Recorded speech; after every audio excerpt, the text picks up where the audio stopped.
está con nosotros el congresista de Fuerza Popular, Ernesto Bustamante. Buenas noches y bienvenido al Final del Día. Hola Diana, muchas gracias por la invitación. Bueno, mirando en retrospectiva ahora, cuando ha ocurrido esta inhabilitación, recordamos que usted en el 2020, en plena pandemia, usted advirtió que no era posible la compra de pruebas rápidas. Recibió muchas críticas. ¿Cómo ve ahora esa situación en la que Víctor Zamora ha sido inhabilitado? A ver, ahí hay un doble comentario, ¿no?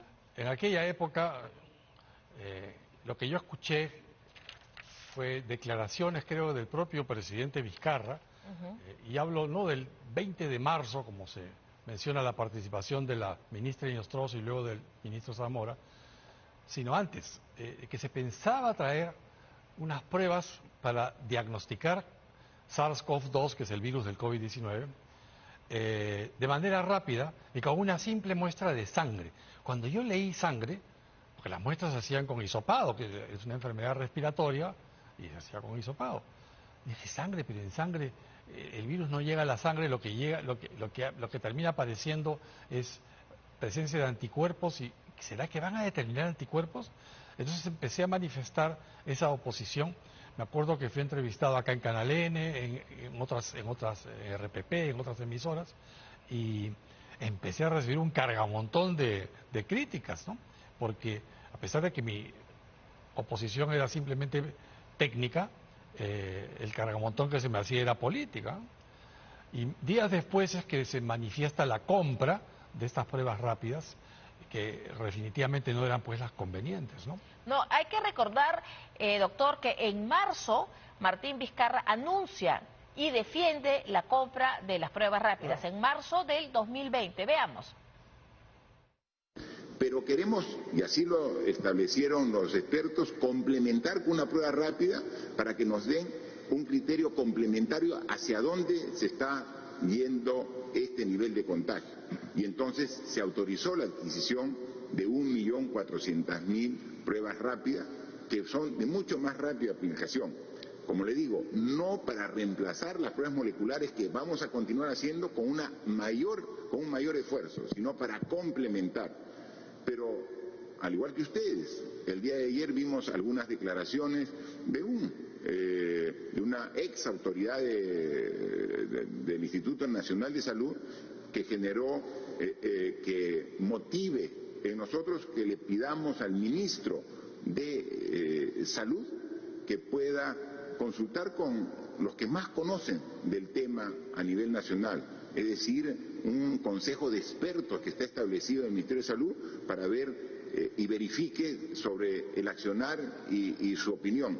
Yo creo que es sumamente tener la información clara, veraz, como siempre la damos, pero también hay que decir que hay que respetar también la opinión de los expertos en base a la cual tomamos decisiones. Por eso hoy día ha habido una reunión en ese sentido que nosotros le pedimos al ministro Zamora, el ministro de Salud, que...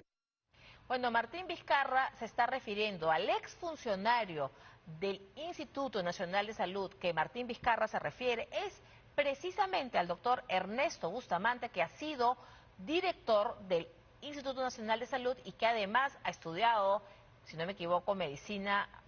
¿Cuál es su especialidad? Tengo un doctorado en biología molecular en la Escuela de Medicina de la Universidad de Johns Hopkins. De la Universidad Johns Hopkins, que en la época era de la pandemia, ustedes recordarán, era la que monitoreaba, la que daba toda la información diaria mundial del COVID-19. Y el señor era de esa alma mater. Dígame, doctor, se refiere directamente a usted y dice que él tenía que consultar con expertos. ¿Acaso usted no era experto?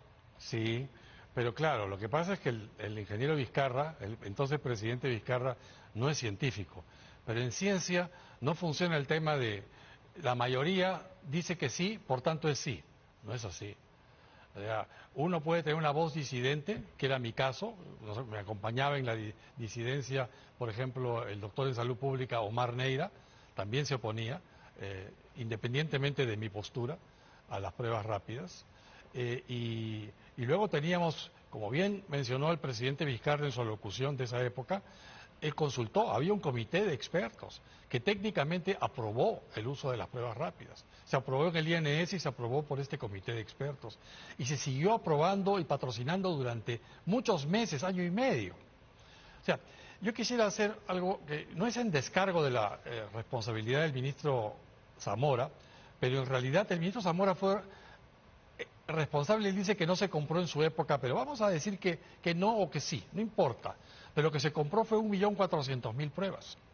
Sin embargo, el total que Perú compró de pruebas rápidas fue 5,5 millones de pruebas. O sea, hubo 4 millones de pruebas más que fueron compradas. ¿Y quiénes la compraron?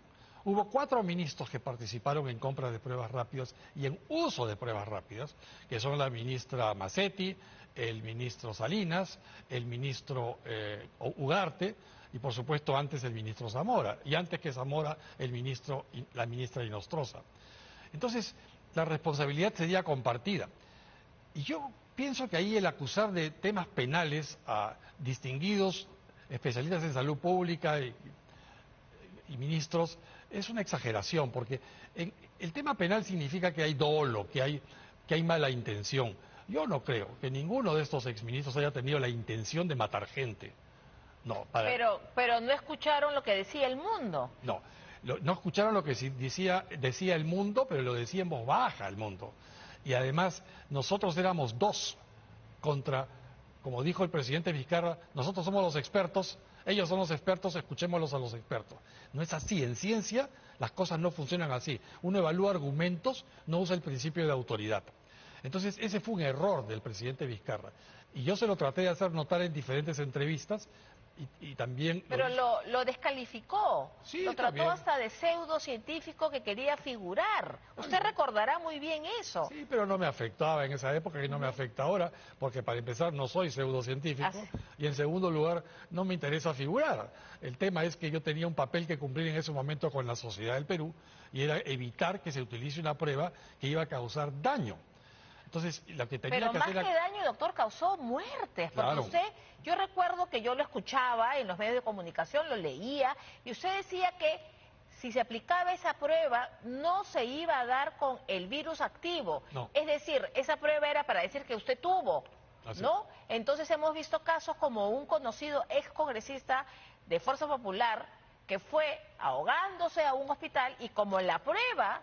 Su prueba rápida decía que era negativo, no lo atendieron y el congresista murió. Así es. No, entonces, ¿cuántas muertes pudieron haberse evitado también? ¿No? Es verdad. Lo que pasa es que la prueba rápida para COVID-19, para SARS-CoV-2, hay la prueba de IgM, el anticuerpo que detecta la infección cercana, no infección, sino la respuesta a la infección cercana, que es la aparición de anticuerpos, y luego el IgG, que detecta la aparición tardía. Ahora, ese tipo de pruebas serológicas son muy usadas en medicina, por ejemplo, para la detección de hepatitis, de toxoplasma, de citomegalovirus. O sea, los médicos, internistas especialmente, infectólogos, están acostumbrados a usar estas pruebas para seguir al paciente. Por ejemplo, en hepatitis, ¿qué se hace? Se prueba IgM, IgG, también otros anticuerpos contra el core del virus, contra la superficie del virus, no quiero ser muy técnico, pero el usar la prueba serológica en medicina es una manera, hasta hoy, de seguir muchas enfermedades. De seguimiento. No, y de diagnóstico también. Ya. Claro, uno puede decir, voy a buscarte el virus en sangre, pero no, lo que se estila es... como la persona se pintó de amarillo, hizo ictericia y tiene las manifestaciones de hígado crecido y luego disminuido, en fin, en el caso de hepatitis, uno hace la prueba serológica porque quiere saber si la infección es activa en ese momento, o sea, IgM, o si la infección en realidad ya pasó y el cuerpo simplemente ha hecho anticuerpos IgG. O sea, la diferencia entre hepatitis y citomegalovirus y rubiola con el SARS-CoV-2 del COVID-19 es que la prueba no se hace para seguimiento del paciente. Y ahí estaba la diferencia, que aquellos miembros del comité científico y de asesores, que eran muchos y son distinguidos profesionales de la salud en el Perú, muchos de ellos han sido, algunos de ellos mis profesores y otros mis alumnos en Cayetano Heredia. Y yo los respeto a todos ellos porque ninguno habló tratando de engañar, sino era su verdad científica. Como la mía también era mi verdad científica. Sucede que nuestra verdad, la del doctor Neira y la mía, fueron las que prevalecieron. Hoy en día todos dicen, sí, las pruebas rápidas no funcionan, pero en esa época éramos dos que decíamos que no funcionaban. Dos, además, que disentían con el coro que apoyaba, hay que decirlo, en ese momento Martín Vizcarra tenía una alta popularidad, hablaba todos los días en televisión, y luego supimos que fuimos el país del peor manejo del COVID-19. Entonces, para terminar mi argumento, la prueba rápida no se pudo usar con éxito, como por ejemplo se puede usar una prueba serológica para hepatitis, porque la razón de diagnosticar coronavirus en un paciente que se sospecha puede tener COVID no es necesariamente decirte voy a diagnosticar para luego tratarte, porque ni siquiera había cura para la enfermedad. Lo que se necesitaba era poder diagnosticar, o sea, detectar el virus. ¿Para qué? Para luego aislar al paciente y evitar que contagie a otros. O sea, evitar que una pequeña epidemia se convierta en una gran epidemia o en una pandemia. Eso es lo que teníamos que evitar en el Perú en marzo del 2020. Y no se evitó. No se evitó porque se usó el método incorrecto. El método serológico se usaba para otras enfermedades y hoy se sigue usando, y por eso este grupo de expertos decía, no, está bien, vamos a usar el método serológico. En ese momento yo creo que lo que había que hacer era simplemente el tener el convencimiento de que lo que se necesitaba era detectar a tiempo para impedir, para poder hacer un cerco epidemiológico, impedir contagio y por tanto que la enfermedad crezca. Y eso no se entendió sino hasta un año después. Y eso no solo no se entendió, doctor, no se hizo. No se hizo, claro. Es decir, y se siguió haciendo pruebas. Otros ministros y otros funcionarios que fueron posteriores al señor Zamora, al doctor Zamora, continuaron con la práctica de las pruebas. Pero en el caso del doctor Zamora, que ha sido inhabilitado hoy por 10 años de ejercer la función pública, está bien inhabilitado.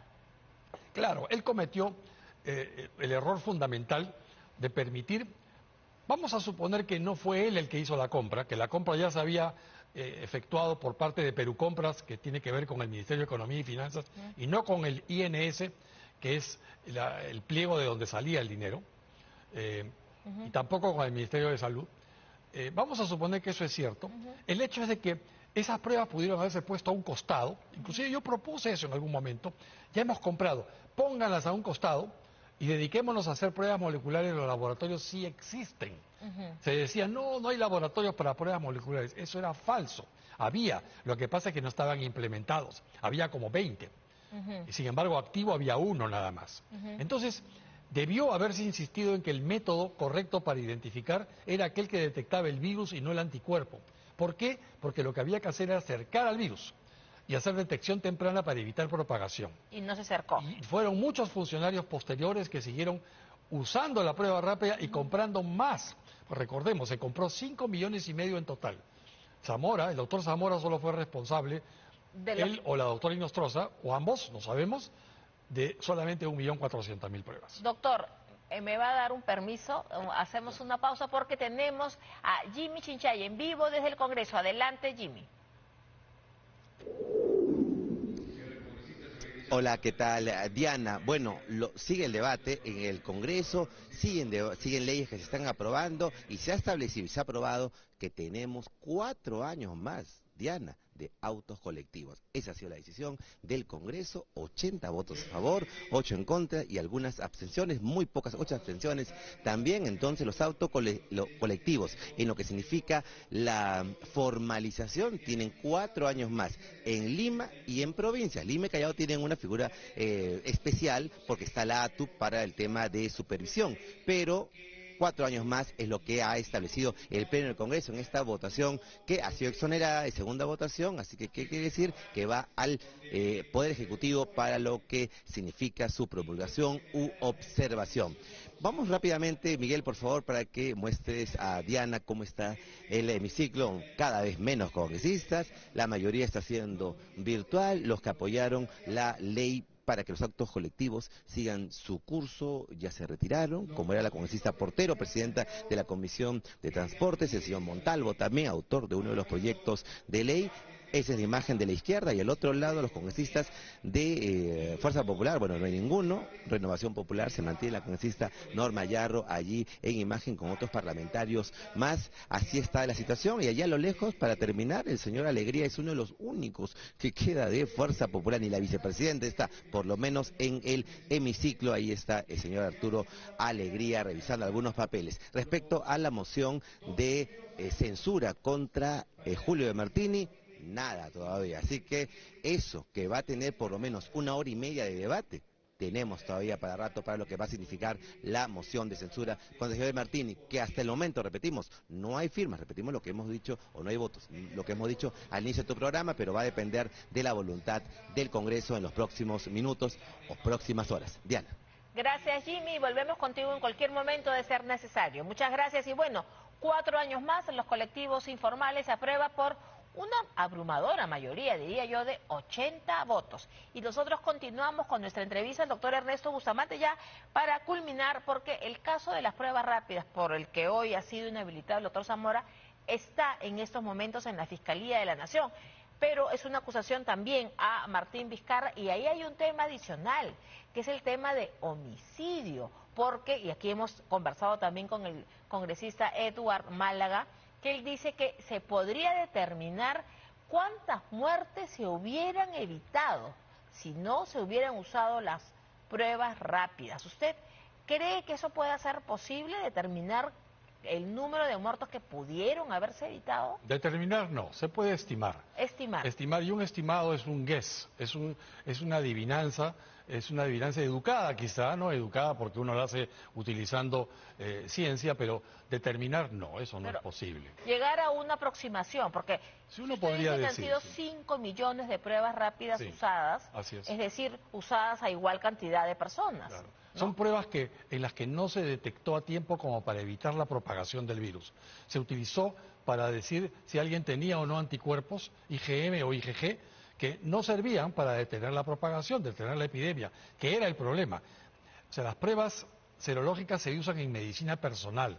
Si usted va al médico y le dice me siento mal, no sé qué he tenido, le hace una serie de exámenes o le ordena una serie de exámenes de laboratorio, entre los que están pruebas serológicas. Pero y el manejo de los resultados de una prueba serológica requiere de mucha experiencia y mucha fineza por parte del médico internista o el infectólogo. En cambio, aquí las pruebas rápidas se estaban haciendo como chocolate. O sea, la gente hacía cola, le pinchaban el dedo, positivo, ¿ya? Negativo, y eran falsos negativos, falsos positivos, porque la gente no sabía interpretar lo que significaba. No había una historia clínica previa. Entonces, ese mal manejo del uso de las pruebas rápidas determinó que hubiera un mayor aplastamiento de la infraestructura hospitalaria en el país, y por supuesto eso devino en muertes.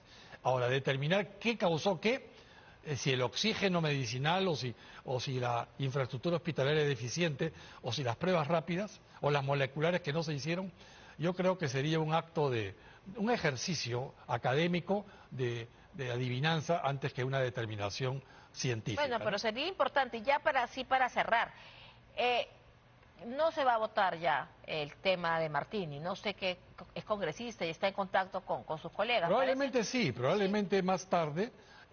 Yo todavía estoy conectado al Pleno y no vengo del Pleno, he estado allí, si no estoy ahora es porque he venido a atender y le agradezco mucho su presencia en el final. Pero estoy conectado y estoy al tanto de lo que está ocurriendo.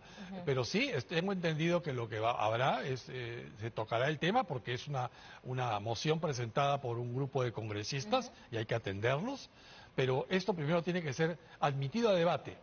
Yo creo que no hay votos ni siquiera para admitirlo a debate. Entonces, y si se admite a debate, no habría tiempo, porque una moción de censura tiene que ocurrir en un plazo determinado, entre 4 y 10 días luego de que se admite. Y 4 a 10 días nos cae en medio del receso parlamentario de la Navidad, y entonces se caería el acto de censura. Sí, así no tiene ningún asidero práctico. Muchísimas gracias, doctor Bustamante, por su presencia en Al Final del Día.